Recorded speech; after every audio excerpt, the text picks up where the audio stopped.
আরে আমিও কিছু যথেষ্ট মাসি, সেটা তোমার চাইতে কিছু কম না। আমি চাই তুমি ওকে একবার ডাকো, তোমার কথাও ঠিক শুনবে।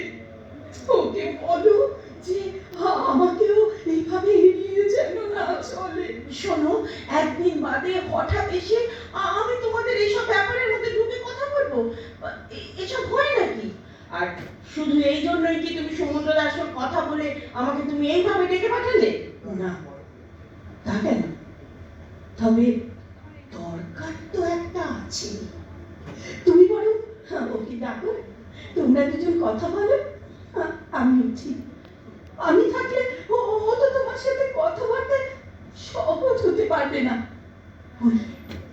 ওই তো সিগারেটের গন্ধ। ও ডাকছে আমায়। হ্যাঁ, যাই। শোনো শোনো, এই শোনো না, বসো বসো। আমি কিন্তু স্পষ্ট জানি তোমাকে কেউ ডাকেনি। ওর ডাক আমি বুঝবো না? তুমি কি আজও আমাদের মধ্যে বাধা হয়ে দাঁড়াবে নাকি?